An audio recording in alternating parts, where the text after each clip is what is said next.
Vamos sentar, por favor. Reabertos os trabalhos da sessão.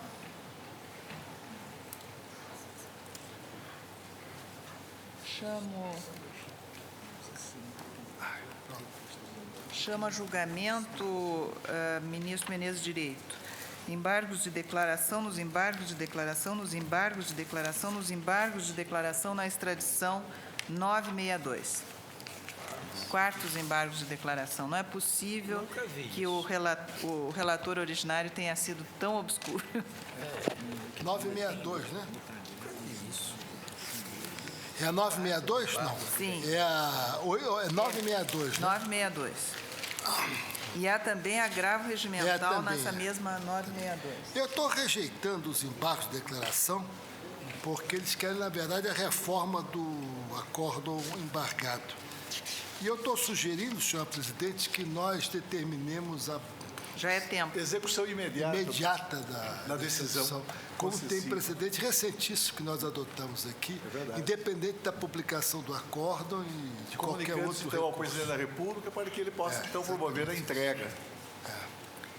Então, eu estou rejeitando com essas observações do presidente. Vossa Excelência rejeita os embargos de declaração e nega provimento ao agravo regimental. Exatamente.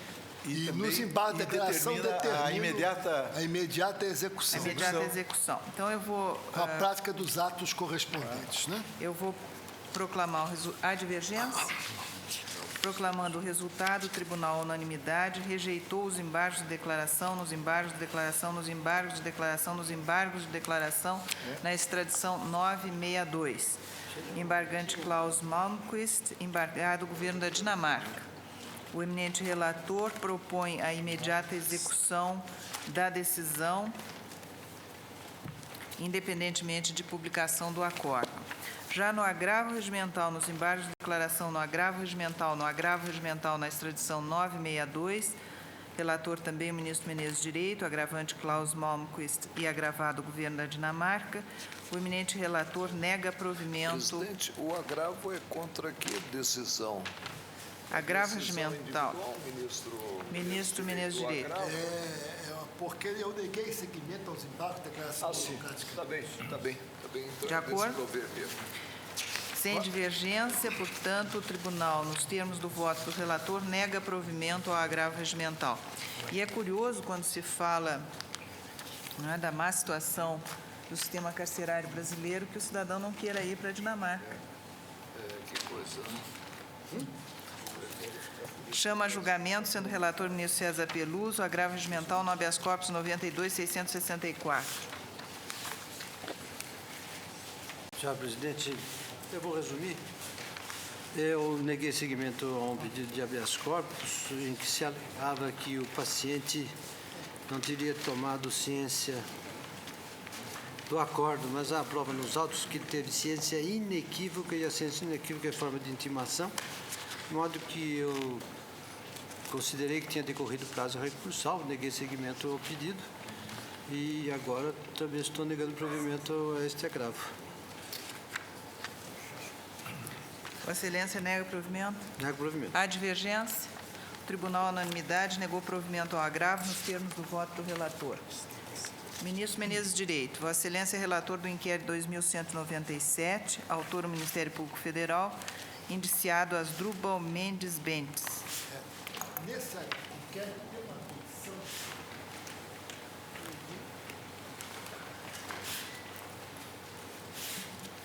que foi votada pelo advogado afirmando que teria sido programado para a pauta do dia 12, que não pode ser verdadeiro, e pedindo que fosse adiado o julgamento. Ele já tinha entrado com pedido de deferimento da vista da secretaria, dando-se ciência da decisão por telefone ao novo advogado. Eu estou entendendo que o advogado está presente, então essa petição fica superada, não é isso? Eu acho que minhas homenagens também ao pai, né, eminente advogado.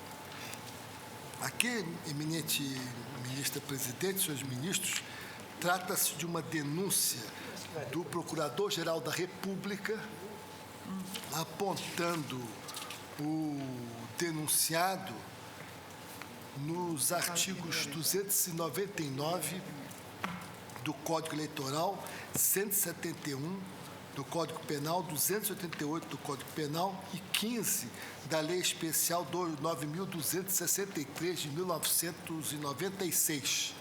O que se aponta neste caso, como os eminentes ministros devem ter verificado o relatório que foi distribuído e em que se descreve se a denúncia tal e qual apresentada, indica-se a existência de crime eleitoral com a oferta de laqueadura de trompas em troca de voto. E daí a incorrência, em consequência do artigo 299, dos demais artigos, seja o do Código Penal, sejam aqueles artigos da Lei Especial de Regência que trata desta matéria, que é a Lei 9.273 de 1996. E apresenta também o Ministério Público a indicação de incidência das normas relativas ao artigo 69, que é o concurso material, e 71, que é o crime continuado, todos do Código Penal. Eu tenho a impressão que esse é o relatório e o eminente advogado fará a complementação que for necessária. Palavra inicialmente com o eminente Procurador-Geral da República. Excelentíssimos senhores ministros, a hipótese submetida a julgamento é quanto ao recebimento de denúncia ofertada. Portanto, decidir-se-á apenas quanto à existência de elementos suficientes para o início da ação penal. Não está em causa, não se discute, portanto, a culpabilidade do denunciado.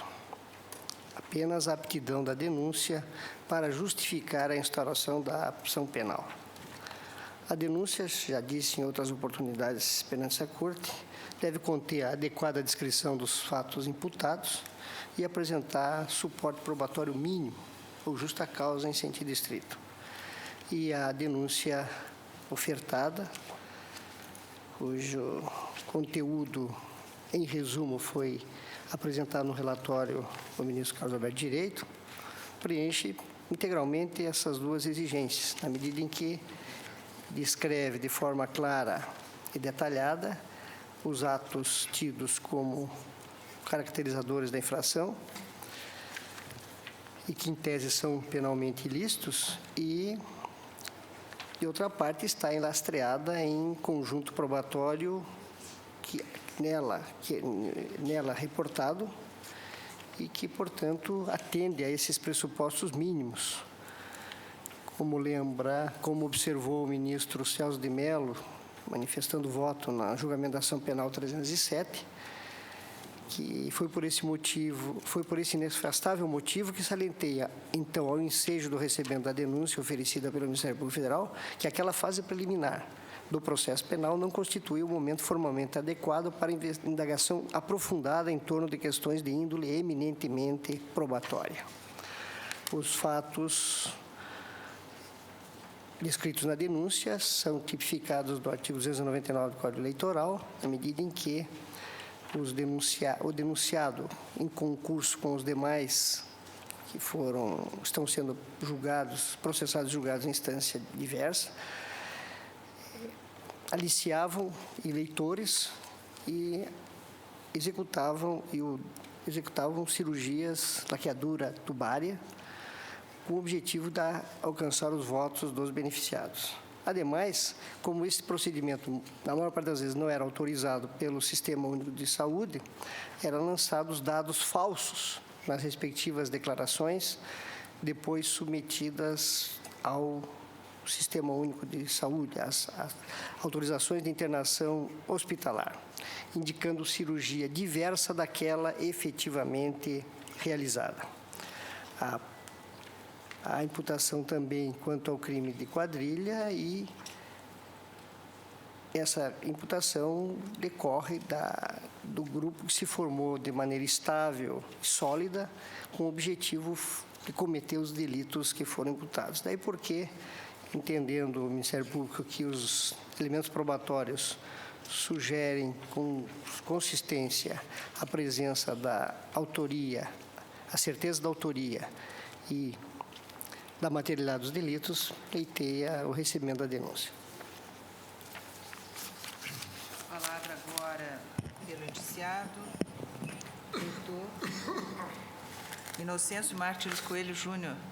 Senhora Presidente, senhora Ministra Carmen Lúcia, senhor relator, senhores ministros, doutor Procurador. Senhora Presidente, a precisão do relator, aliado com as informações adicionais do meu estimado Procurador-Geral da República, por certo, abreviará a minha estada na tribuna. Os fatos já estão postos. Fiz uma leitura bem cuidadosa, até em homenagem ao doutor Procurador, e tive imensa dificuldade de chegar à mesma conclusão de Sua Excelência. Me permita compartilhar com a Corte a conclusão do inquérito policial, que foi no seguinte sentido. Quanto ao nacional Asdrubal Mendes Bentes, conhecido pretenso candidato a prefeito municipal do município de Marabá, à época dos fatos, também comungando com a vontade dos demais corréus, com interesse particular e político, fora a mola mestra na captação de mulheres, utilizando do PMDB Mulher, administrado por sua esposa e enteada, e da amizade que mantém com médicos Ademir Soares Viana e seu genro, Roberto Ataíde Cavalcante, que foi, e aí é o destaque, o maior beneficiário das cirurgias de laqueadura. Prossegue a conclusão do inquérito. No que pese não haver nenhum relato, atestando que, pessoalmente, Asdrubal tenha encaminhado mulheres ao hospital, ele era o principal interessado nos atendimentos de pacientes. Seria ilógico e surreal esperar que um deputado federal, o qual ocupa a maior parte do seu tempo em atividades legislativas em Brasília, pessoalmente arregimentasse e encaminhasse mulheres. A conclusão do inquérito foi acolhido na denúncia, que destaca o seguinte trecho do item 7. O concerto delituoso para a prática dos crimes ora relatados, projetado e executado em benefício do deputado federal Asdrubal Mendes Bentes, e paro por aqui. O elemento constitutivo do tipo do 299, ele não alcança a punição do beneficiário. A jurisprudência no TSE é pacífica. E para bem sintetizar esse pensamento, senhora presidente, pediria permissão para fazer a leitura de um trecho no despacho do eminente ministro César Peluso, em decisão no habeas corpus 572 no TSE, em que disse Sua Excelência: é o caso de liminar. A conduta imputada aos pacientes não se amolda ao tipo do delito de corrupção eleitoral, que exige a abordagem direta ao eleitor com o objetivo de dele obter a promessa de voto que será dada ou que haverá obtenção em decorrência da oferta feita, não sendo suficiente mero pedido formulado de forma genérica. E prossegue afirmando: a responsabilidade penal é pessoal, subjetiva e individual, conforme a Constituição da República, artigo 1º, inciso 3º, artigo 5º, inciso 45 e 46. Ainda que se trate de concurso de agentes, ou seja, é sempre necessária a aderência subjetiva de todos os que concorreram para a prática do delito. No caso, os pacientes candidatos a prefeito e vice-prefeito e vereador foram denunciados, porque, em tese, teriam sido beneficiados pela conduta. Mas não se cogitou em nenhum passo da denúncia a sua participação na distribuição de benesses. O caso é idêntico. Como também é idêntico decisão proferida pelo eminente ministro Araújo Grau na petição 3355, que envolvia o deputado federal Cláudio Cajado. E que aqui, na petição 3355, também foi feito de forma indireta, e o deputado figurava como beneficiário. Há um outro aspecto, senhora presidente, que eu gostaria de compartilhar com a Corte. A denúncia ela informa que esses fatos ocorreram nos meses de janeiro, fevereiro e março de 2004. E é de se indagar. O crime do 299 do Código Eleitoral, ele se aplica fora do período eleitoral? E a resposta vem do eminente ministro Gilmar Mendes. No habeas corpus, aqui no Supremo, 83.170, em que, sintetizando, Sua Excelência disse que o crime do 299 do Código Eleitoral deve ser imputado a quem seja candidato e também ao eleitor que vende o voto. Porque a figura penal aqui pune os dois lados, quem promete e quem aceita a promessa. Nesse caso, nós estamos diante de uma conduta que foi praticada fora do período eleitoral. E mais adiante, não há na denúncia qualquer prova de que a vantagem que foi ofertada tenha sido aceita. Não há prova da bilateralidade, que também é elemento constitutivo do tipo, segundo anuncia o acórdão lá no TSE, habeas corpus 463, relatado pelo ministro Madeira. E no caso, por fim, não há, em relação ao 299, qualquer tipo de indicação de dolo específico, apto a impulsionar a denúncia, que, no particular, no precedente relatado pelo ministro Maurício Correia, RESP 15.326, é exigido para que se processe por crime de corrupção eleitoral.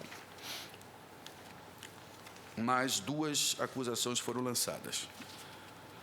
Acusação de estelionato, e ela se deu no momento em que os médicos no hospital preencheram a IAGAS para burlar o recebimento dos procedimentos que foram feitos, já que, segundo anuncia a denúncia, o SUS não cobre esse tipo de procedimento. A conduta em nenhum momento envolve a figura do deputado. No particular, a denúncia deixa isso até bem claro, nominando cada um dos médicos que foram responsáveis pela elaboração do documento para ser solicitado o ressarcimento ou o pagamento dos procedimentos que foram encaminhados. Quanto ao crime de formação de quadrilha, pressupõe a existência de outros crimes. E se não reconhecermos como inidônea a imputação do 299 do Código Eleitoral, bem como inidônea o crime de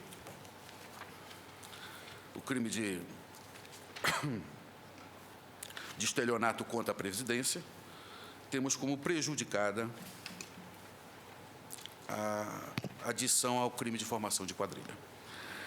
Senhora presidente, senhores ministros, em resumo, dentro do que alertado pelo eminente procurador, nós estamos a julgar o mérito e tão somente a admissão de uma ação penal.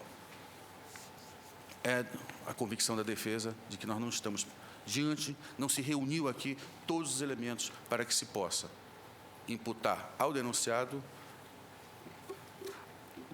os artigos tipificados na denúncia, razão pela qual entendemos que, por medida de justiça, seja a denúncia rejeitada.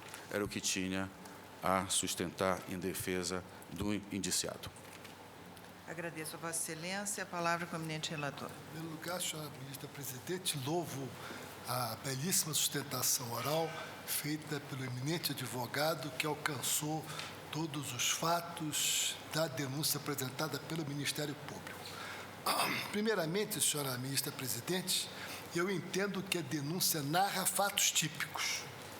Assim, com relação ao artigo 299 do Código Eleitoral, ao meu sentir, a denúncia é clara ao narrar que o denunciado, como pré-candidato à Prefeitura de Marabá, no Pará, nos meses de janeiro e março de 2004, e com o auxílio de outras pessoas, corrompeu, segundo diz o Ministério Público, 13 eleitoras para que dessem o seu voto em troca de assistência médica, consistente na realização de intervenções cirúrgicas gratuitas destinadas à esterilização, tecnicamente denominadas de laqueadura tubária.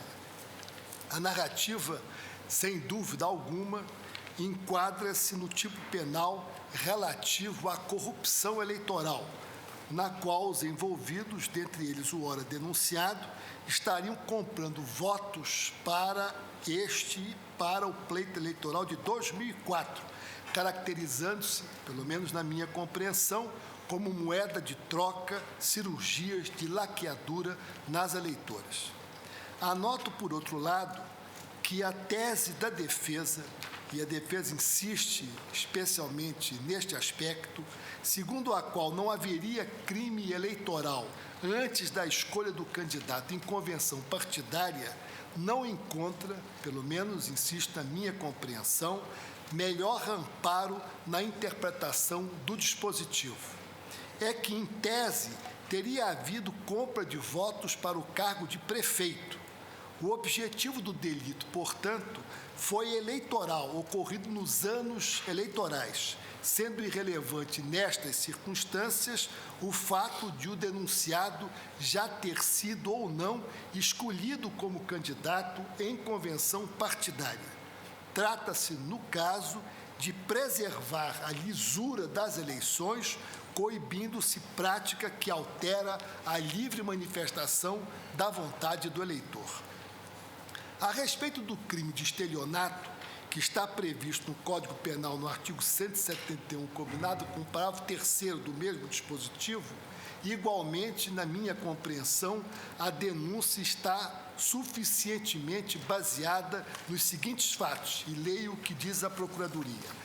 Ademais, como o Hospital Santa Terezinha não postula autorização junto ao Sistema Único de Saúde, SUS, para a realização daquele específico procedimento cirúrgico, laqueadura tubária, os citados médicos lançaram falsamente nos laudos para emissão de HIH intervenções diversas daquelas efetivamente procedidas. Assim, ao invés de registrar nas autorizações de internação hospitalar a real cirurgia realizada a laqueadura tubária, os médicos nominados registravam outros procedimentos cirúrgicos, os quais, de acordo com o convênio realizado com o SUS, estavam autorizados a realizar. De posse dos documentos ideologicamente falsos, o SUS repassou a verba correspondente aos serviços supostamente prestados pelo Hospital Santa Terezinha. Assim, aproveitando-se de tal estratagema, idealizado e executado pelos personagens acima citados, além do denunciado, logrou-se proveito financeiro em detrimento dos cofres públicos diretamente decorrente de fraude criminosa perpetrada. Segundo a denúncia, portanto, o Sistema Único de Saúde repassava ao hospital verbas indevidas, já que as cirurgias feitas não eram aquelas que poderiam ser feitas porque não estavam, para tanto, autorizadas. O artifício utilizado pelo denunciado, juntamente com outros indiciados, consistia, portanto, na emissão de laudos médicos falsos, que os mencionavam em outros tipos de cirurgia que não aquela efetivamente realizada.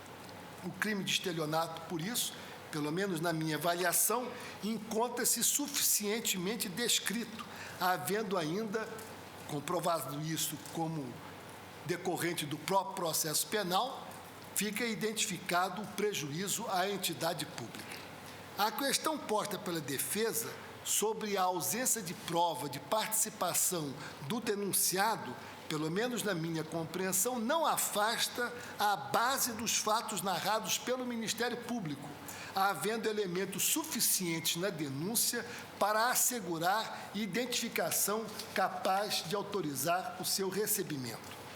Do mesmo modo, no que concerne ao crime de esterilização, que está disciplinado na Lei 9.263 de 1996, que é a Lei de Regência, e que, no caso, tipificado está no artigo 15 desta Lei de Regência, está bem evidenciado na passagem apresentada pelo Ministério Público, que afirma que as eleitoras, ipsis verbis, as eleitoras depois de aliciadas e cadastradas, eram encaminhadas ao Hospital Santa Teresinha, aos cuidados dos médicos Ronaldo Alves Araújo, proprietário do hospital, e Ademir Soares Viana, anestesiologista, respectivamente amigo e genro do deputado federal Asdrubal Mendes Bentes, onde eram internadas e submetidas à intervenção cirúrgica, laqueadura tubária, realizadas, entretanto, sem a observância das cautelas estabelecidas no artigo 10 da Lei 9.263, de 1996.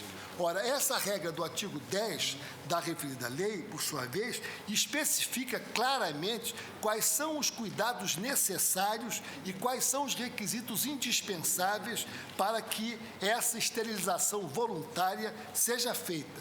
E a falta ou a presença deve ser objeto de instrução do feito, e não, evidentemente, neste momento de recebimento da denúncia. Por último, no que concerne ao crime de formação de quadrilha, tema este, independentemente do que já foi dito até agora, mas dependente do que for apurado durante a instrução criminal, o Ministério Público afirmou categoricamente que o concerto delituoso para a prática de crimes ora relatados, projetado e executado em benefício do deputado federal denunciado neste processo, nas eleições de 2004, e organizou-se de maneira sólida e estável, ou seja, onde se verificou a divisão específica de tarefas e a comunhão de vontades para a consecução dos delitos determinados para os quais colaboraram pessoas pertencentes ao círculo de convivência íntima e familiar do próprio denunciado. Em tese, diante da narrativa que foi produzida pelo Ministério Público e com as provas que estão juntadas nesse momento na denúncia, há elementos, segundo a minha convicção, bastantes para caracterizar o crime de formação de quadrilha, devendo ser julgado após a instrução completa da ação penal, quando, então, será permitido aferir o liame subjetivo entre todos os envolvidos. Sobre o concurso material e a continuidade delitiva prevista nos artigos 69 e 71 do Código Penal, somente poderá haver a possibilidade concreta de apuração depois dos fatos examinados com os crimes apontados na denúncia, à luz das provas que serão produzidas nos autos. A denúncia, enfim, descreve fatos típicos e a atuação de cada uma das pessoas que estariam envolvidas na concretização dos possíveis crimes.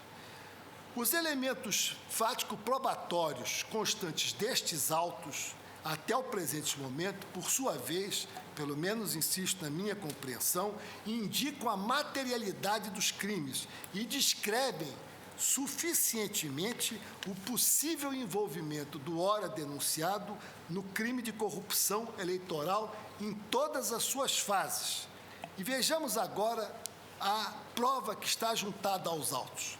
A respeito da fraude praticada pelo Hospital Santa Teresinha, por exemplo, existe o depoimento de Francis do Socorro Martins Airo, que foi prestado em 3 de 12 de 2004, afirmando que a declarante trabalha atualmente na Secretaria Municipal de Saúde, exercendo a função de coordenadora da Auditoria de Saúde, que tal auditoria faz parte do Sistema Nacional de Auditoria, sendo o braço municipal do sistema, que a função principal da comissão que integra é apurar toda e qualquer irregularidade ou indícios destas contra o Sistema Único de Saúde, que a respeito dos fatos investigados neste IPL, a declarante afirma que a Secretaria Municipal de Saúde, à época dos fatos, senhor Janice Raslan Câmara Ferreira, em uma reunião, solicitou à comissão que realizasse uma auditoria junto ao Hospital Santa Teresinha, atendendo em vista que havia denúncias que o referido hospital estaria realizando laqueaduras, apesar de não ter autorização para tanto,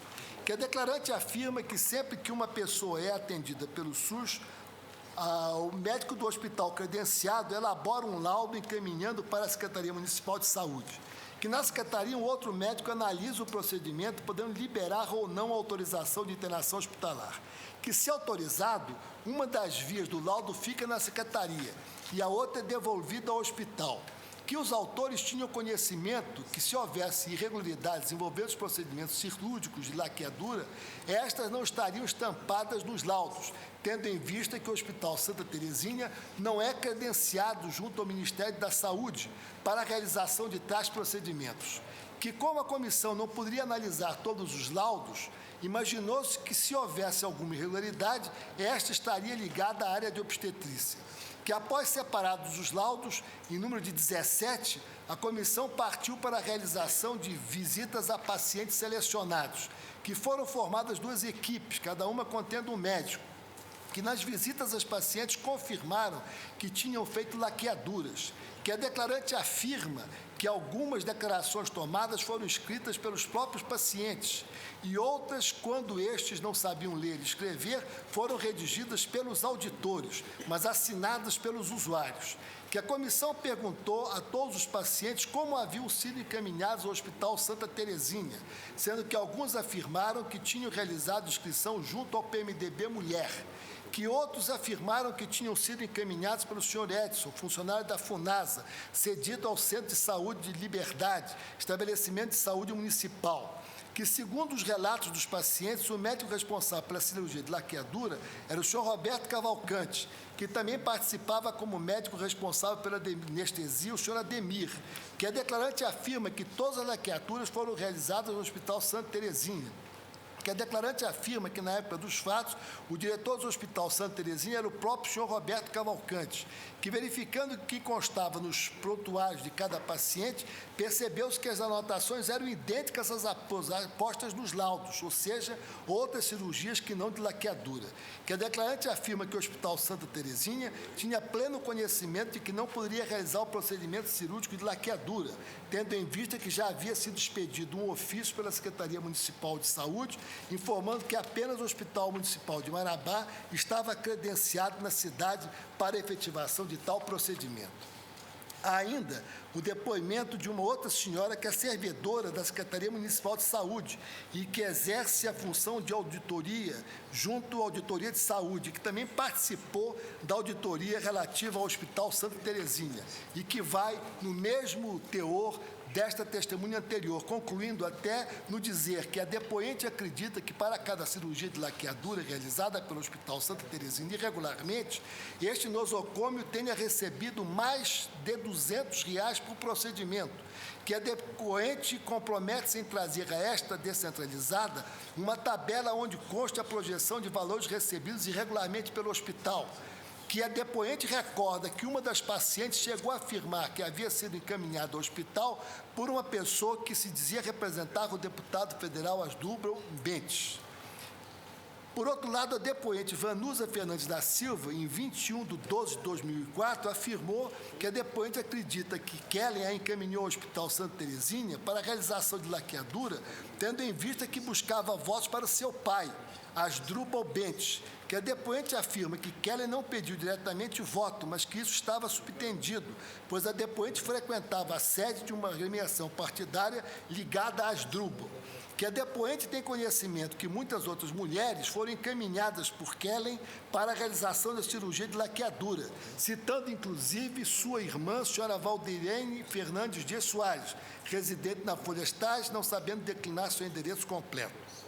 Também tem um depoimento de outra senhora, Benedita Valesca de Paulo, essa em 16/12/2004, que afirmou que a depoente afirma categoricamente que Edson solicitou a mesma que votasse em sua pessoa e no deputado Asdrubal Bentes, que a depoente tem conhecimento que outras 3 mulheres também realizaram a cirurgia de trompas, todas sendo encaminhadas por Edson, o qual também solicitou que votassem nele e em Asdrubal, que Edson voltou a procurar a depoente mais uma vez em sua casa, pedindo a mesma que votasse em sua pessoa e na do candidato a prefeito Asdrubal Bentes. Ora, esses depoimentos, pelo menos nessa fase de denúncia, que são suficientes, na minha perspectiva, ao seu recebimento, porque existem indícios robustos da participação do denunciado na forma dos depoimentos que foram prestados num conluio em que se pretendia trocar a operação de laqueadura, o que já é uma coisa grave, porque significa uma esterilização voluntária, junto com o procedimento eleitoral. A meu ver, isso está bastante claro. E é bom lembrar que o delegado de Polícia Federal, em 11 de fevereiro de 2005, encaminhou a esta Corte os autos para que pudesse prosseguir com as investigações. E, nessa oportunidade, o eminente ministro Sepúlveda Pertence, que todos nós sempre lembramos com muito carinho nesta Corte, em 1º de março de 2005, a pedido do Ministério Público Federal, determinou a remessa dos autos ao Departamento de Polícia Federal para a realização de diligências. Em 8 de março de 2005, então, Josiane Nascimento Lima, que fez loqueadura no Hospital Santa Terezinha, foi bastante incisiva no seu depoimento ao declarar expressamente que a depoente afirma que tinha conhecimento de que Edson seria candidato a vereador nas futuras eleições, ano 2004, que a depoente afirma categoricamente que Edson pediu a ela e a seu esposo para que votassem nele no futuro candidato a prefeito, o deputado Asdrubal Bentes, que assim a cirurgia ficou condicionada aos votos. E mais ainda, em 30 de março de 2005, a depoente Erlane Oliveira da Silva afirmou ainda expressamente que ficou sabendo por intermédio de uma vizinha que o deputado Asdrubal Bentes e o senhor Ademar estariam dando cirurgia de laqueadura às mulheres da cidade, que esta vizinha, a qual a depoente não recorda o nome, também lhe informou que a depoente deveria comparecer a um escritório no bairro Cidade Nova, a fim de solicitar a autorização para a realização da cirurgia, que tal local seria um escritório do deputado Asdrubal, que a depoente solicitou a tal pessoa que intercedesse para que Asdrubal lhe desse uma ligação de trompas, que a mulher entregou a depoente um papel acreditando ser uma requisição médica, solicitando a mesma que entregasse tal documento no Hospital Santa Terezinha, que a depoente aduz que estava claro em sua cabeça de que o caso lhe fosse dada a cirurgia pelo deputado Asdrubal, ela ficaria em dívida com o mesmo, dívida esta que poderia ser resgatada com seu voto em futuras eleições, que a depoente tinha conhecimento de que Asdrubal seria candidato a prefeito de Marabá, que a depoente afirma de livre e espontânea vontade que realmente votou em Asdrubal Bentes.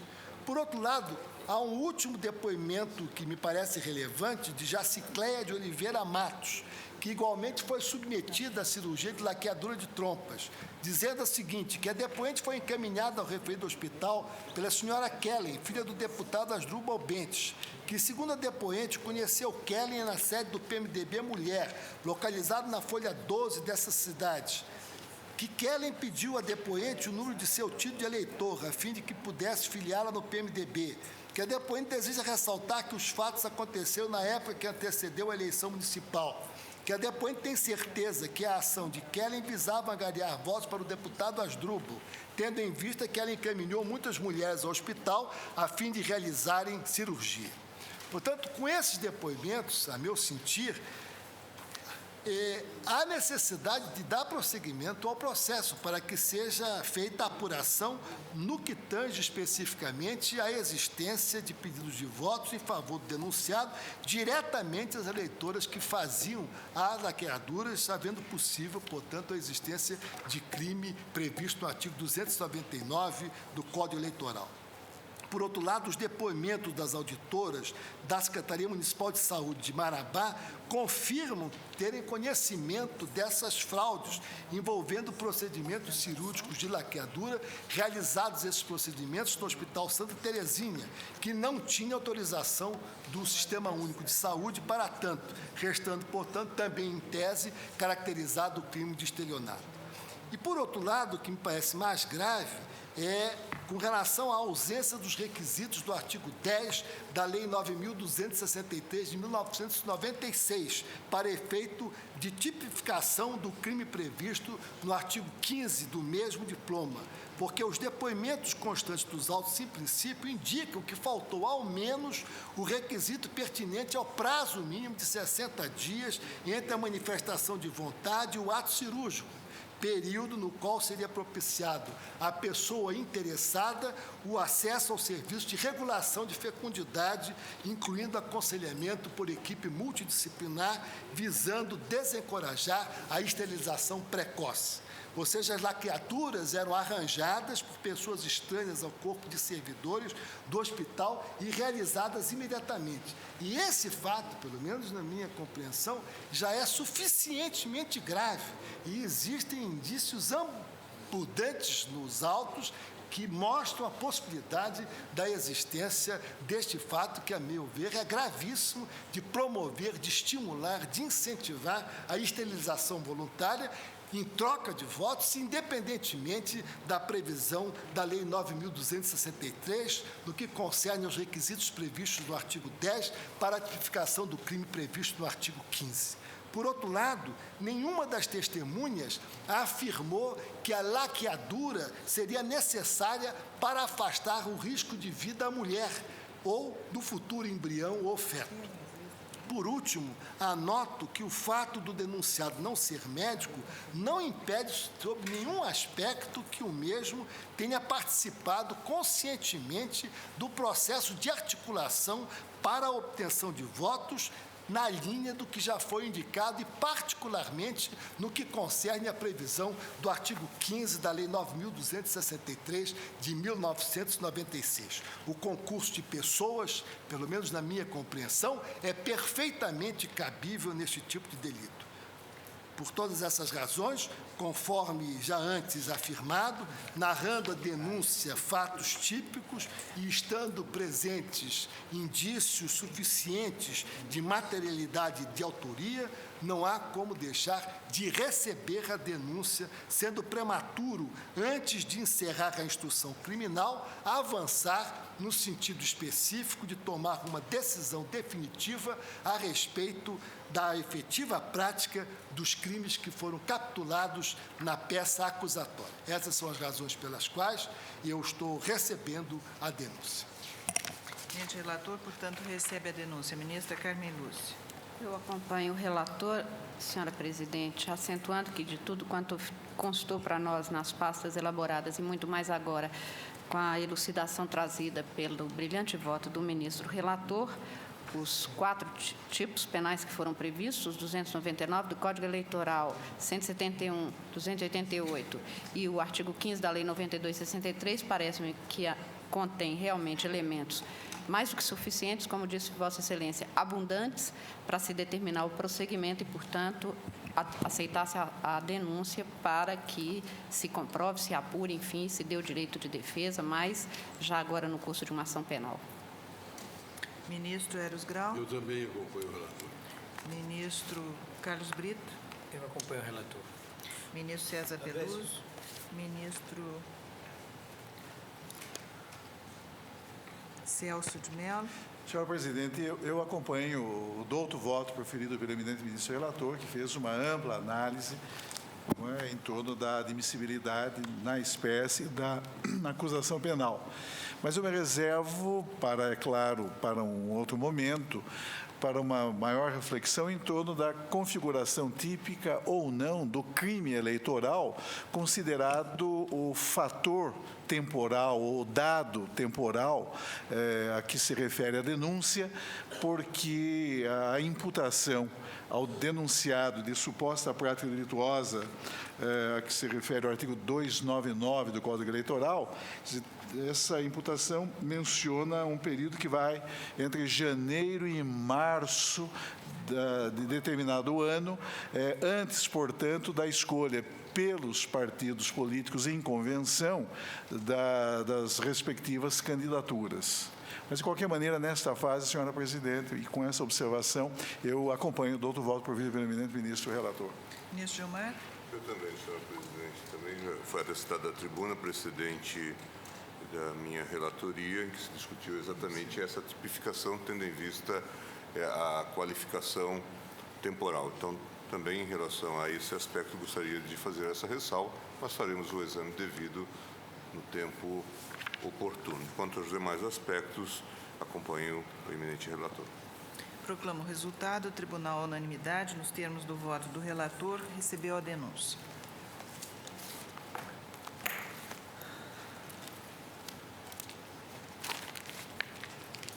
Senhores ministros, chamo a julgamento de minha relatoria processos em lista.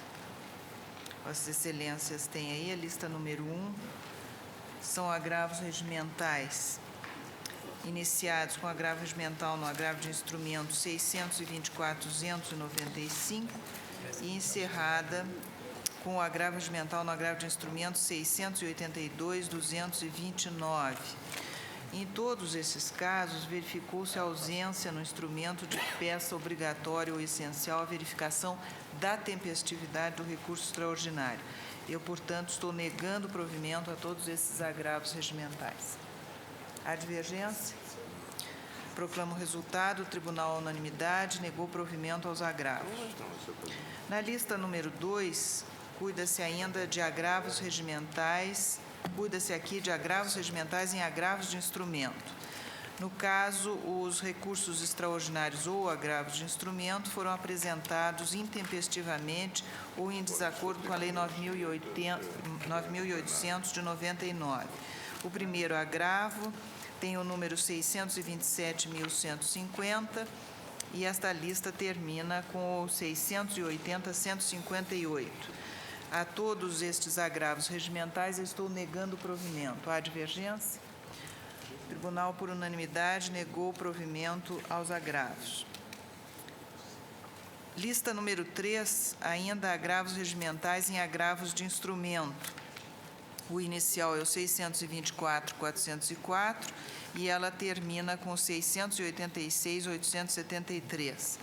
Aqui, o recurso de agravo regimental em agravo de instrumento foi apresentado intempestivamente ou em desacordo com a Lei 9.800 de 99.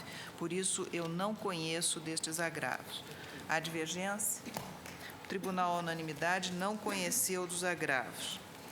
Lista número 4 cuida de embargos de declaração.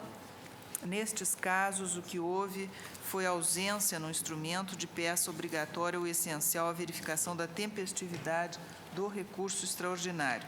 O primeiro dos embargos tem o número 624.010 e o último tem o número 688.666. A todos estes agravos regimentais, eu estou recebendo os embargos de declaração como agravos de instrumento, como agravos regimentais e estou negando provimento a todos eles. Há divergência? O tribunal, à unanimidade, recebeu os embargos de declaração como agravos regimentais e a eles negou o provimento. Lista número 5, embargos de declaração em agravos de instrumento. Nestes casos, o primeiro deles com o número 635.842 e o último é o 663.989. Em todos esses casos, o recurso extraordinário ou o agravo foi apresentado fora de tempo. Eu estou, portanto, negando provimento. Foram apresentados como embargos, estou transformando em agravo regimental e negando provimento. Há divergência? O tribunal, à unanimidade, recebe como agravo regimental os embargos de declaração e a eles nega provimento. Lista número 6.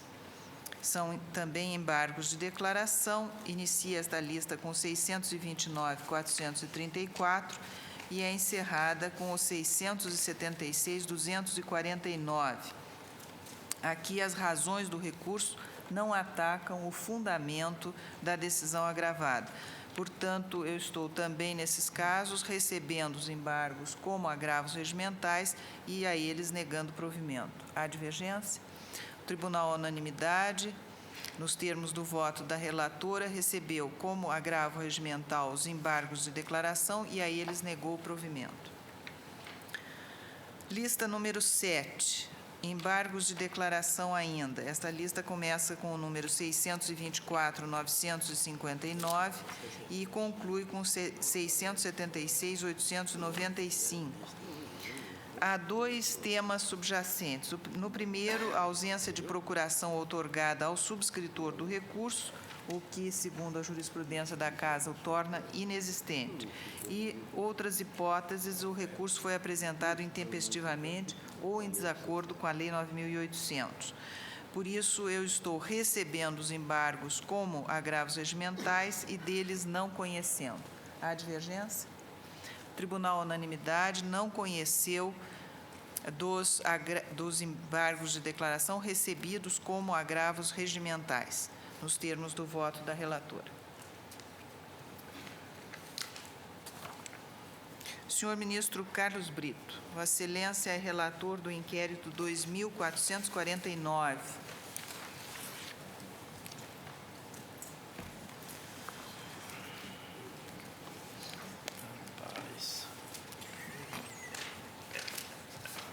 Pois não, senhora presidente. Farei o relatório. Há sustentação oral, não é isso? Sim, há sustentação oral. Muito bem. Com base em dados do inquérito policial 032, aberto e concluído pelo Departamento de Polícia Federal do Estado do Piauí, o Procurador-Geral da República ofereceu denúncia contra o senador Francisco de Assis de Moura Souza, Mão Santa, é a alcunha de Sua Excelência.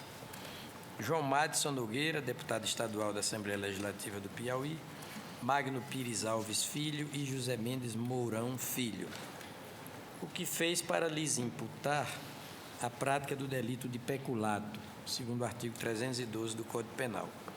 Isso porque, segundo a peça acusatória, os denunciados no ano de 1998, operaram um esquema de contratação de assessores fantasmas, entre aspas, assessores fantasmas.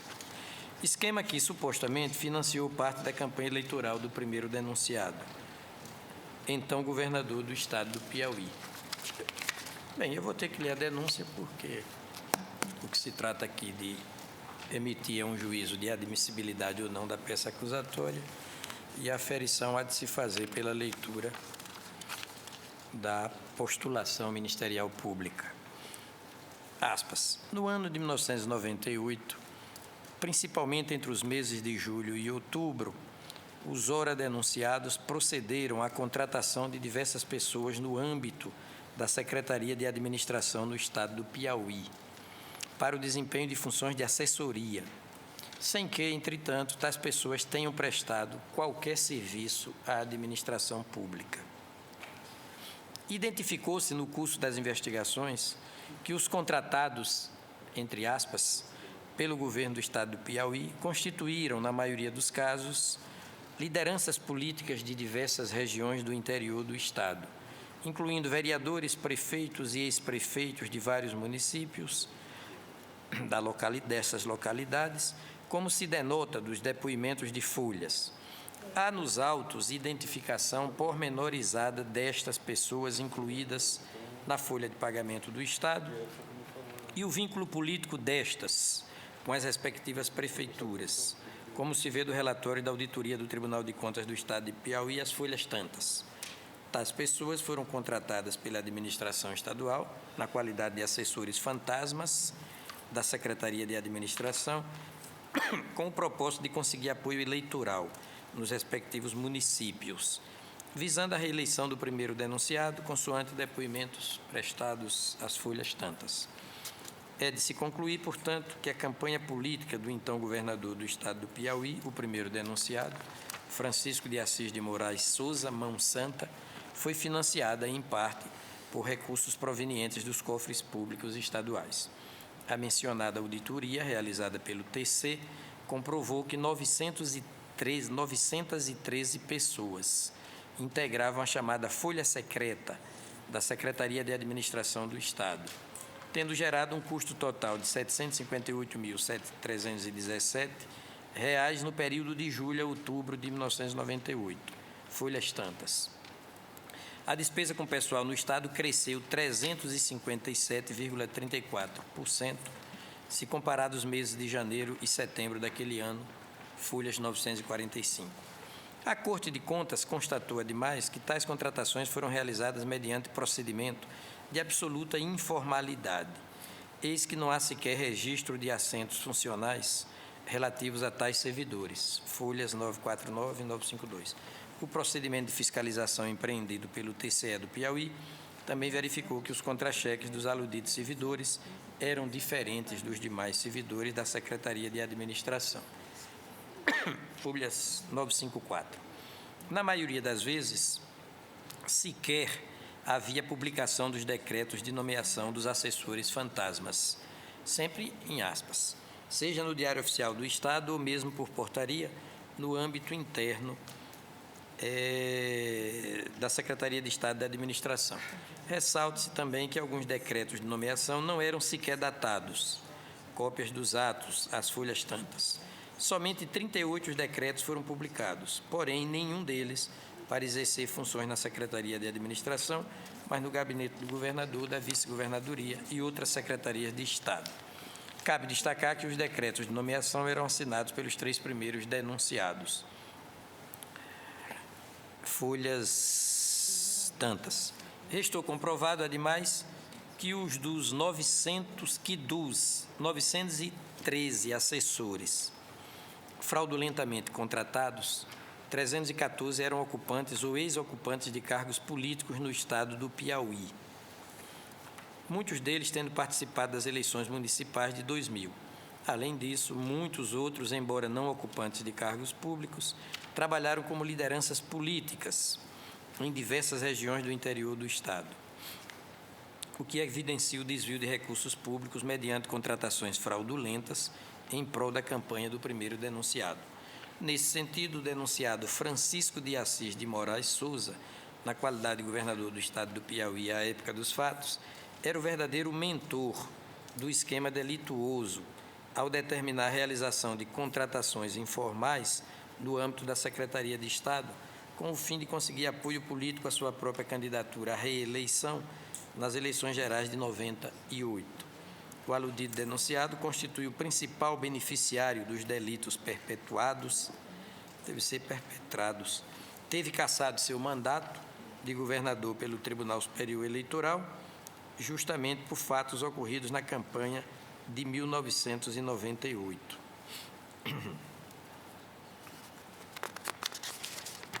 O denunciado João Madison Nogueira, por sua vez, ocupava o cargo de secretário de governo no estado do Piauí, auxiliando o então governador do estado na realização do esquema delituoso investigado. Assinou, em conjunto com os denunciados, bem, aí vem a descrição do comportamento no plano empírico. Por fim, os denunciados Magno Pires Alves Filho e José Mendes de Mourão Filho atuavam como os principais executores e operacionalizavam as aludidas contratações. Como secretário de administração e, portanto, gestor do referido órgão, o denunciado Magno era o responsável pela execução do pagamento dos aludidos assessores, ordenando a realização de folhas de pagamento suplementares, folhas 942. Foi ele quem, na qualidade de secretário de Estado, assinou empenhos que possibilitaram o pagamento irregular. Cópias das folhas tantas. José Mendes de Mourão Filho, coordenador de Recursos Humanos da Secretaria de Administração, concentrava em suas mãos a elaboração e o controle da folha de pagamento, segundo constatou o relatório do TCE Piauí. Assim, agindo, os denunciados, na qualidade de funcionários públicos, desviaram em proveito próprio e alheio valores dos cofres estaduais do Piauí. Consumaram, pois, na forma da individualização acima delineada, o crime descrito no artigo 312, combinadamente com o artigo 327, parágrafo 2º, na forma do artigo 29, todos do Código Penal. Pois bem, senhora presidente, atendi promoção ministerial pública e desmembrei o feito. Quanto aos supostos 913 beneficiários do esquema ilícito, segundo o Ministério Público. Na sequência, os denunciados Francisco de Assis de Moraes, João Madison Nogueira e Magno Pires Alves Filho ofereceram defesa preliminar. A defesa dos 2 primeiros denunciados consistiu na rejeição da denúncia e vem as alegações. Contratação de assessores fantasmas não constitui, nem mesmo em tese, o crime de peculato, pois esse delito se refere à apropriação ou desvio de dinheiro, valor ou bem. Número 1, portanto. Número 2. A pretensão punitiva estatal foi fulminada pela prescrição, pelo fato de que a conduta narrada na inicial acusatória se amolda ao tipo do artigo 299 do Código Eleitoral, corrupção eleitoral, tipo cuja pena máxima é de 4 anos de reclusão, pelo que os fatos supostamente praticados em 1998 já se encontram prescritos. Número 3, superada a tese de adequação da conduta ao crime de corrupção eleitoral, é de se reconhecer que o peculato, crime meio, deve ser absolvido pelo crime eleitoral, crime fim.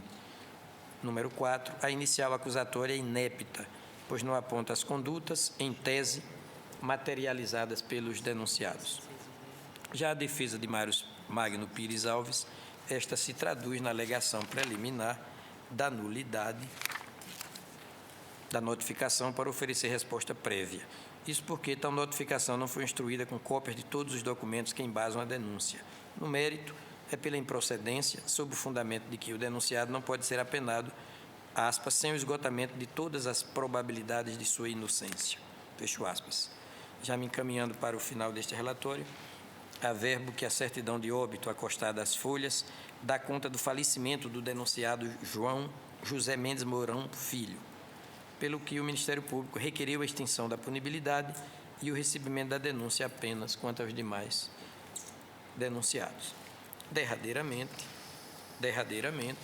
pontuo que o denunciado Francisco de Assis de Moraes Souza está no exercício de mandato de senador da República pelo Estado do Piauí, do que resulta a competência desta Suprema Corte de Justiça para processar e julgar o feito, nos termos do parágrafo 1º do artigo 53 da Constituição Federal.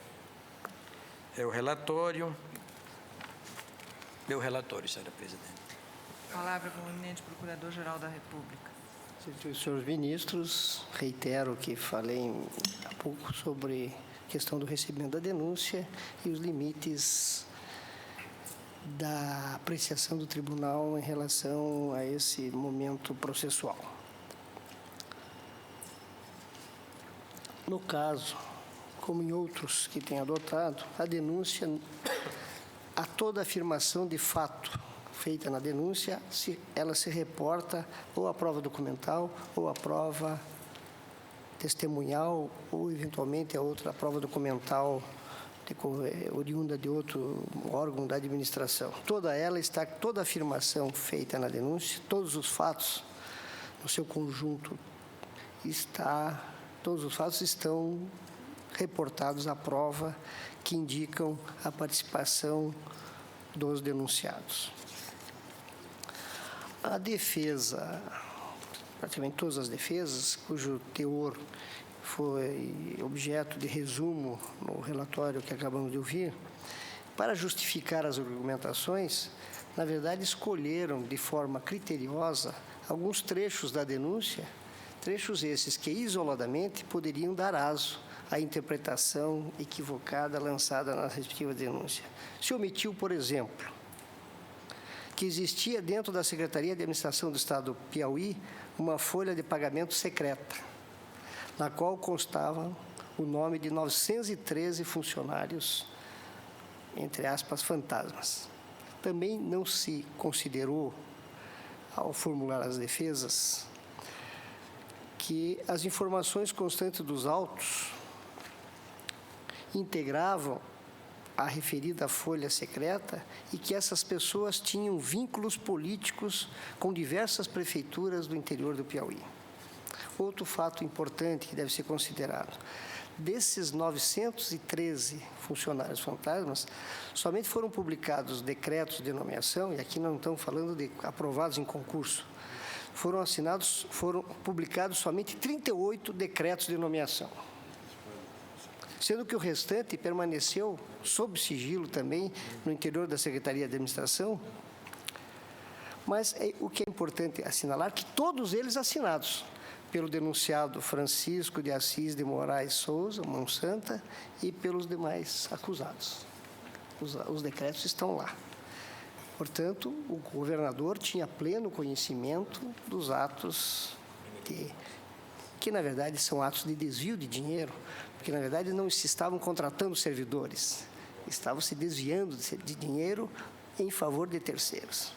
Portanto, o caso não é de crime eleitoral, o caso é crime contra a administração pública, caso típico de crime contra a administração pública, o que afasta, evidentemente, a alegação de prescrição arguída nas defesas escritas apresentadas oportunamente. Para o efeito do recebimento da denúncia, não se pode deixar de dizer que não há dúvida alguma quanto à autoria. A prova documental demonstra a participação de todos os denunciados, e faço ressalva de que o denunciado José Mendes Mourão Filho faleceu e, portanto, pedimos já que fosse declarada a extinção da punibilidade em relação ao referido denunciado. Todos os demais têm prova documental de que participaram do episódio, que é objeto da denúncia, e que a materialidade do delito também é inquestionável. Daí porque pleiteia o recebendo da denúncia. Palavra pelos indiciados Francisco de Assis de Moraes Souza e João Madison Nogueira, Dr. José Rolenberg Leite Neto. Obrigado, Excelência. Excelentíssima senhora ministra presidente, excelentíssimo senhor ministro relator, excelentíssima senhora ministra, excelentíssimos senhores ministros. O histórico da causa foi posto fidedignamente, de sorte que vou passar aqui de imediato a discussão do conflito entre o artigo 41 e o artigo 43 do Código de Processo Penal. Certa feita, ouvi Sua Excelência, o eminente relator, explicando, com a verve que lhe é peculiar, que esse momento processual é propício a um duelo entre o artigo 41 e o artigo 43 do Diploma Processual Penal. O artigo 41 indica o que há de se conter e o artigo 43 aquilo que não deve ser a denúncia. E data máxima vênia, nem a denúncia obedece ao artigo 41, como engloba as hipóteses do artigo 43, pedindo vênia a Sua Excelência, o eminente Procurador-Geral da República, para dissentir. E dissente a defesa, em primeiro lugar, porque, ainda que a narrativa constante desordial fosse veraz, e não é, ainda assim, em hipótese, não se poderia falar de peculato, porque é assente na doutrina que o peculato de uso de servidores públicos é fato atípico. E, apenas para ilustrar dois autores contemporâneos de escola, cito Paulo José da Costa Júnior e Damásio Evangelista de Jesus. O primeiro deles, peço vênia para ler breve trecho do seu comentário, seus comentários ao Código Penal, afirma: a conduta do crime de peculato deverá recair sobre os objetos móveis enumerados na norma penal. Não configura, pois, o delito em causa o ato de funcionário do serviço de um outro, empregando-o a serviço seu. A conduta é atípica. Código de Processo, Comentários ao Código Penal, editora Saraiva, sexta edição, 2000, página 988. Também assim o professor Damásio Evangelista de Jesus, que praticamente usa dos mesmos termos e poupo-me a leitura, fazendo apenas a remissão à sua compreensão. Então, a atipicidade do fato soa evidente, ainda que fosse verdadeira a narrativa constante da denúncia. Esse é o primeiro aspecto que ressalta a defesa. Não constitui peculato, que é o tipo de que se está a falar, o desvio de mão de obra pública para fins privados, que não houve, mas se tivesse ocorrido, seria fato atípico. Muito bem. Quanto à prescrição e à consunção, Sua Excelência observou no pronunciamento que fez agora que a hipótese não seria de delito eleitoral. No entanto, toda a sua narrativa na denúncia e agora o pronunciamento indica para uma finalidade eleitoral dessas contratações. Direito penal, a interpretação do tipo se move pelo ânimos do agente. Se o propósito era eleitoral e se a figura do artigo 299 do Código Eleitoral melhor se amolda à descrição da denúncia, contratação de servidores com fins eleitorais, com fins de angariar os respectivos votos, esse deveria ser o tipo apresentado na denúncia. Fora esse o tipo, a denúncia teria sido colhida pela hipótese prescricional. De sorte que essa é a segunda observação que faz a defesa. Por fim, e de fato é uma tarefa ingrata, tentar desqualificar um texto da Procuradoria-Geral da República, acoimá-lo de inepto, soa, de certa forma, até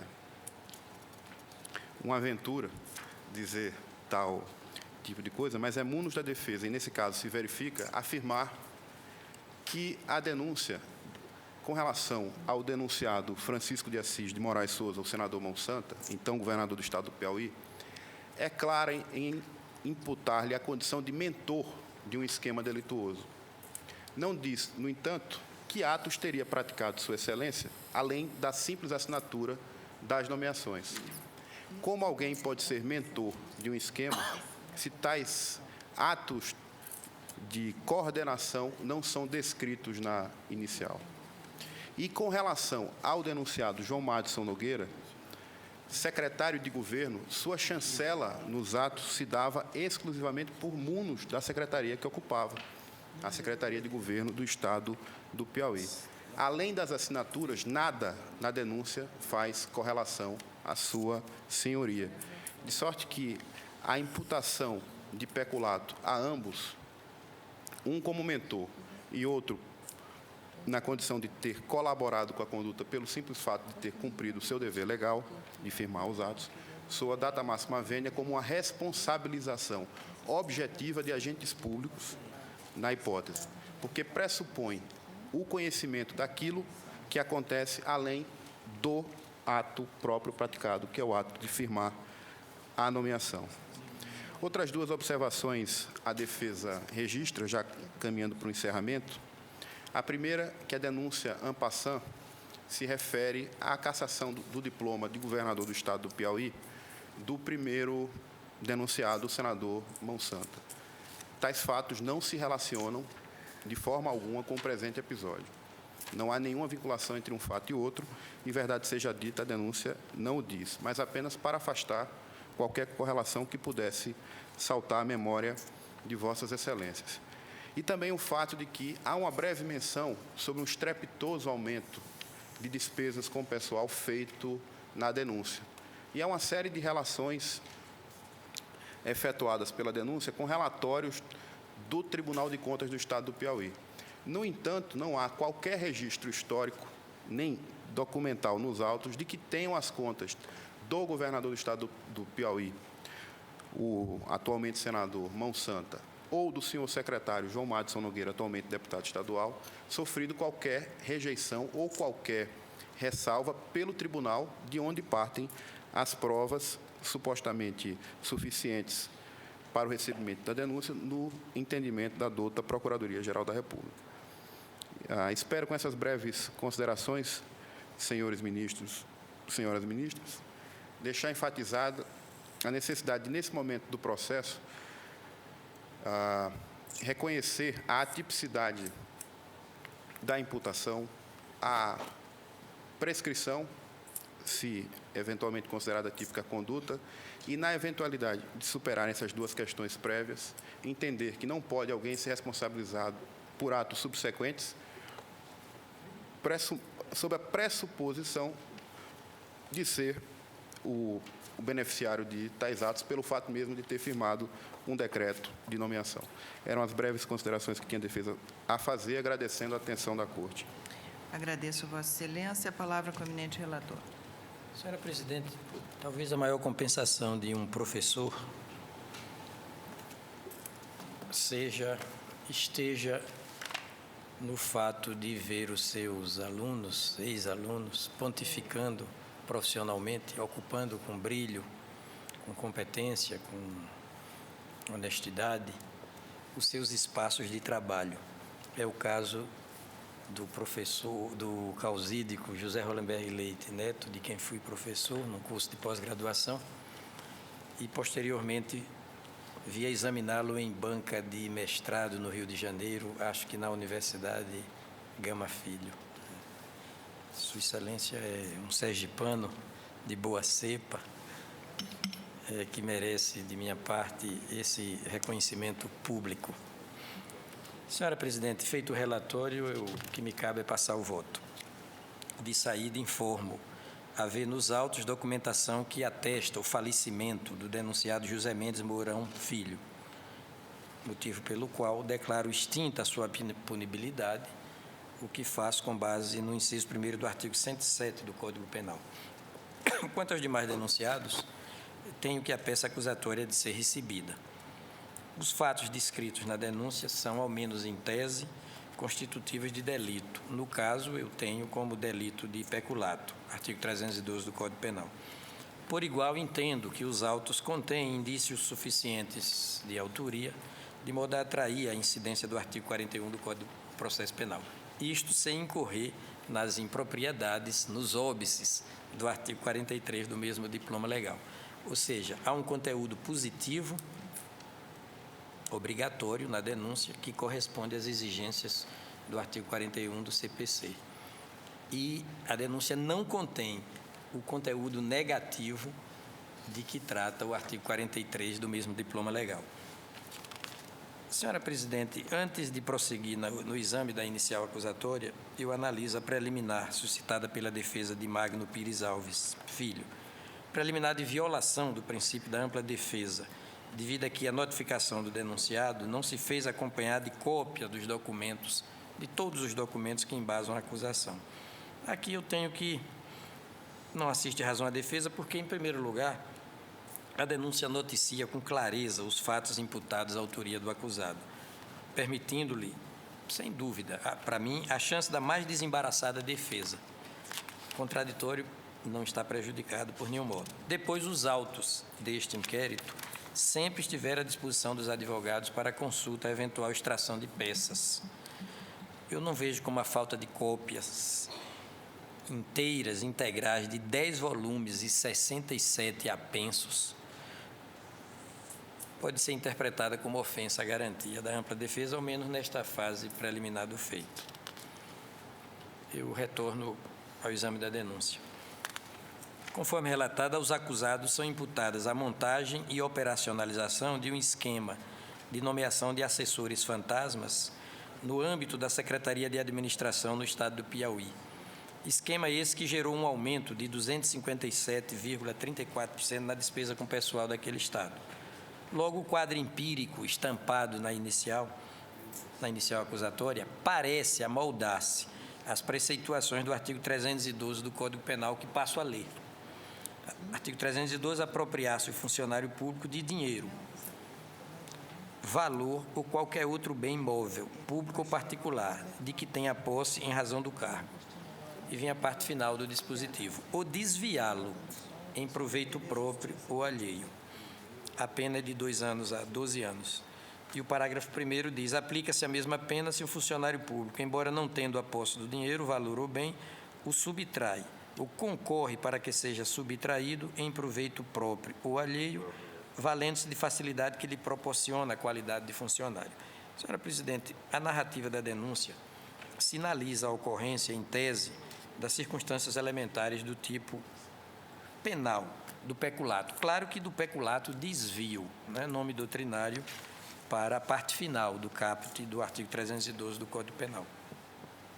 Em primeiro lugar, o erário, que em última análise é o bem jurídico tutelado pelo delito, outros dizem que é a administração pública como aparato de poder, foi aquele que, mais diretamente, sofreu com o ruinoso impacto patrimonial da conduta imputada aos denunciados. Em segundo, porque os fatos narrados na inicial acusatória consistem na destinação de recursos públicos para fins diversos daqueles para os quais foram confiados à guarda, à gestão dos denunciados.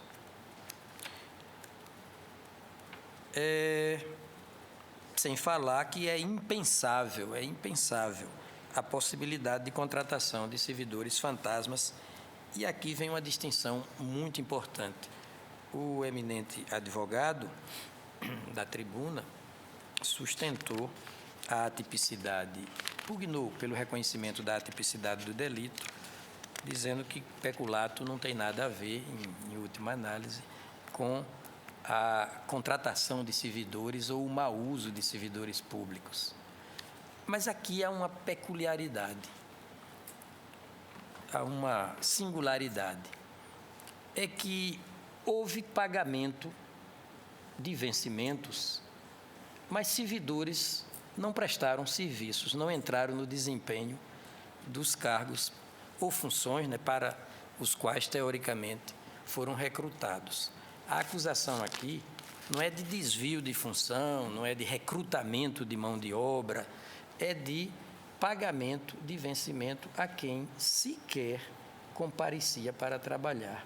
Daí a expressão, entre aspas, servidores fantasmas, porque eles não compareciam. A arregimentação de mão de obra foi aparente, não foi real. E parece uma peculiaridade digna de registro para os senhores ministros.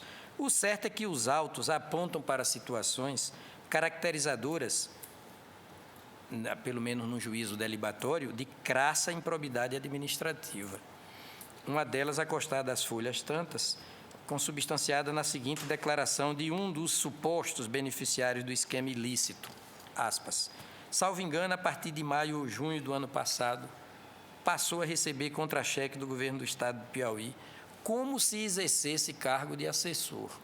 Fecho aspas. No mesmo sentido, folhas 314 e 315, verbes, aspas, que se trabalhasse na campanha do candidato à reeleição mão santa ao governo do estado, aquela senhora conseguiria incluí-lo na folha de pagamento do estado. Fecho aspas. Outras declarações nesse mesmo sentido figuram dos autos, porém acho que as duas transcritas são suficientes para identificar na denúncia a descrição do elemento subjetivo do tipo e do seu especial fim de agir. A vontade livre e consciente de desviar dinheiro, valor ou qualquer outro bem imóvel em proveito próprio ou alheio, no caso, em proveito da campanha do primeiro denunciado, e, segundo o Ministério Público, do empoderamento dos seus correligionários. Ainda que assim não fosse, o alegado erro de capitulação da conduta, é fato, não impede o recebimento da denúncia. Como se sabe, né, o denunciado não se defende senão dos fatos que lhe são imputados. E há sempre oportunidade, no curso da instrução, de o juiz, se entender cabível uma reclassificação, abrir vista ao Ministério Público para aditar a defesa e, claro, com abertura de oportunidade para aditar a acusação e com abertura de oportunidade para a defesa. Por isso que Eugênio Pacelli de Oliveira, curso de processo penal, preleciona aqui, eu indico as folhas. Aspas, o equívoco na capitulação ou tipificação não é causa de inépcia da denúncia ou queixa, precisamente em razão de prever a lei a possibilidade da emendatio libelli, ou seja, a correção e adequação da classificação do crime a ser feita pelo juiz da causa no momento próprio, artigo 383 do CPP. Senhora Presidente, assim colocada a questão, eu afasto a tese defensiva de que o quadro factual que serviu de lastro para a peça de denúncia sinaliza a prática de delito eleitoral. Em primeiro lugar, porque já pontuei, a inicial acusatória descreve fatos que, de início, se amoldam ao tipo do artigo 312 do Código Penal. Em segundo, porque a conduta tipificada pelo artigo 299 do Código Eleitoral, isso me parece importante, essa conduta tipificada pelo artigo 299 do Código Eleitoral consiste em que, aspas, na abordagem direta a eleitores, com o objetivo de lhes obter promessa de voto a candidato. Eu cito o inquérito 1811 da relatoria do eminente ministro César Peluso e os RS 15326, Maurício Corrêa, o que não parece ocorrer no caso dos autos, pois o quadro empírico probatório, até aqui tracejado, dá conta de que os beneficiários do suposto esquema eram centralmente, mas não exclusivamente, ocupantes e ex-ocupantes de cargos políticos no Piauí. prefeitos, ex-prefeitos, vereadores, etc. Não eram singelos eleitores, pelo menos esses, cujos votos se pretendia comprar mediante promessa de vantagem, conforme concluiu o relatório da auditoria de folha de pagamento da Secretaria Estadual de Administração no período de 1988 a 1999, TCE Piauí, aspas, foi efetivamente identificada a existência de uma folha suplementar, na qual constam diversos líderes políticos. O período em que tais pagamentos aconteceram coincidem com o período eleitoral de 1998, agosto a dezembro, e com os últimos meses de 1999. A imensa maioria destas nomeações não foram, SIC, publicadas no Diário Oficial do Estado, condição imprescindível para revesti-las de legitimidade. Indico a folha, 876, volume 4. Senhora Presidente, eu já estou concluindo, para afastar a tese defensiva de que a denúncia não particulariza as condutas debitadas aos acusados. A simples leitura da peça de ingresso, a peça acusatória, noticia que o primeiro denunciado, Francisco de Assis de Moraes Souza, figurava no esquema legal e ilegal, enquanto mandante ou responsável pela idealização do projeto ilícito e assinante, não é, dos decretos de recrutamento, de nomeação. Tanto que determinou a contratação irregular de mais de 900 pessoas e foi o maior beneficiário do suposto delito. Claro que eu estou reproduzindo, não é, o texto da peça acusatória. Depois eu não posso também deixar de dizer o seguinte, se o esquema existiu, esse tipo de esquema é engendrado, não é, articulado em gabinetes. Fica muito difícil para o titular da ação penal pública minudenciar, não é, comportamentos, individualizar até as últimas consequências a participação dos respectivos protagonistas. As condutas increpadas aos demais denunciados estão claramente descritas na inicial acusatória, e eu cito, número 1, ao acusado João Madison Nogueira se increpa a assinatura de decretos ao prefeito, ao governador da época, Francisco, se chama Mão Santa, Francisco de Assis de Moraes Souza, se increpa a assinatura dos decretos de nomeação dos assessores. Ao denunciado Magnus Pires, imputa-se a execução irregular de pagamentos, até mesmo por meio de folhas suplementares. E outros que eu já descrevi quando da leitura do relatório, lendo na íntegra a peça de denúncia. Portanto, senhora Presidente, este quadro, eu tenho que a denúncia bem satisfaz as exigências do artigo 41 do CPP. Ela imputa aos acusados fatos concretos e não labora apenas no campo olímpico das meras suposições, e por isso eu recebo a denúncia para fins de abertura da ação penal.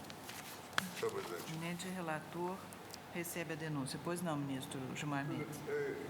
Em primeiro lugar, não estou seguro, tal como o relator, de que se trata de uma mera irregularidade, a eventual omissão quanto a esta notificação, tendo em vista o disposto no artigo 4º, parágrafo 1º da Lei 8.038.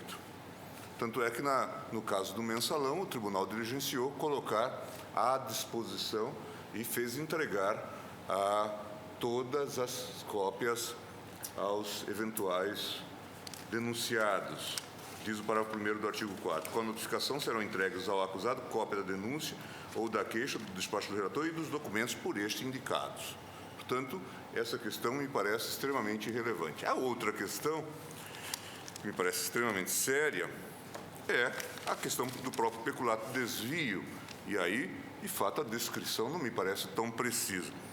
Se os colegas que me antecedem não impugnassem, eu gostaria de pedir vista desses autos, porque me parece que a questão é muito séria no que concerne à própria tipicidade da questão relativa ao peculato desvio, tal como a doutrina vastamente aponta em relação a esse tipo de caso. Após o voto, portanto, do relator, que julga extinta a punibilidade relativamente ao indiciado José Mendes Mourão Filho e recebe a denúncia quanto aos demais denunciados, pediu vista o ministro Gilmar Mendes. Aguardam os demais.